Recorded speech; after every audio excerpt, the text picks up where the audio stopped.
So do hackers really target SAP systems, or is the cybersecurity part of SAP only based on authorizations? That's a great question.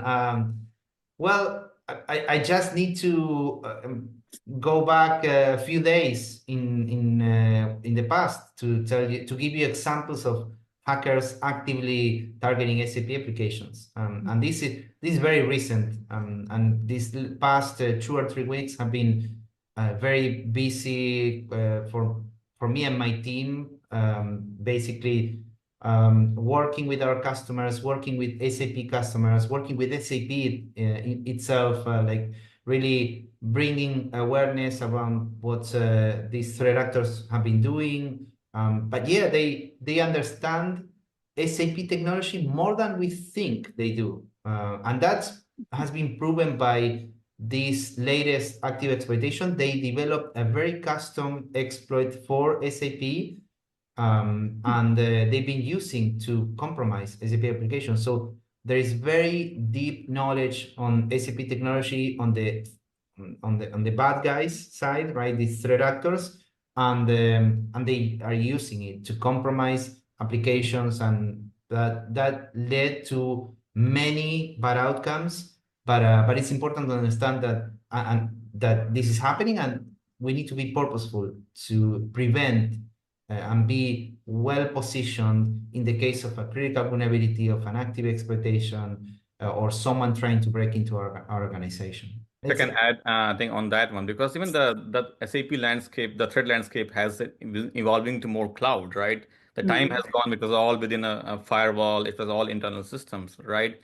The only way to log in was you can be in the whatever network you are in within a firewall. Yeah. Now, with S4, public cloud, with BTPs, I would say is one piece where it's becoming more of a non-SAP technology. You can do a Node.js. So it's becoming more as the other kind of a landscape we have seen it. And then if it's not that kind of close, which is ABAP-based, Java-based, whatever it is, like it was kind of all sitting within a firewall, but now it's going out there as a cloud offering, right? I didn't even think of that, yeah.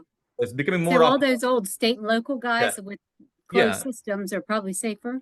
So it's easier for them to understand the SAP, the new SAP word, right? The BTP word, and everything else, right? So it's getting easy for them to, and if they understand something, I think they're gonna, I don't know, this is where your crown jewels are anyway, right? This is your financial system, your I don't know, your HR system. So you can only think nobody is, I don't know. I think JP has more data point. I think he sees and he lives through it. But I would say, like, yes, it's obviously it's matter of when, it's not a matter of if, right? So we have to be more like a proactive than saying, okay, it's not coming, it's not happening, right? So do you think it's more because we're kind of entering their world instead of them, you know, like before within SAP, no one really understood SAP. They were all, you know, the outside, you know, doing their thing.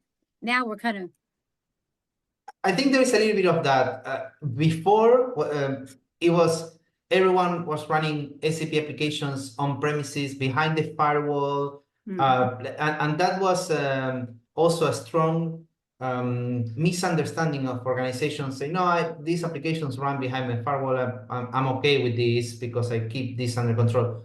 Well, even back then it wasn't true, but now more so. It's like cloud organizations are pushing their applications to the cloud, running cloud, still running on premises, infrastructure as a service, software as a service, platform as a service, BTP, RISE, all of these concepts completely interconnected. So the attack surface grows significantly. And yes, we are getting into the cloud where there is also more knowledge.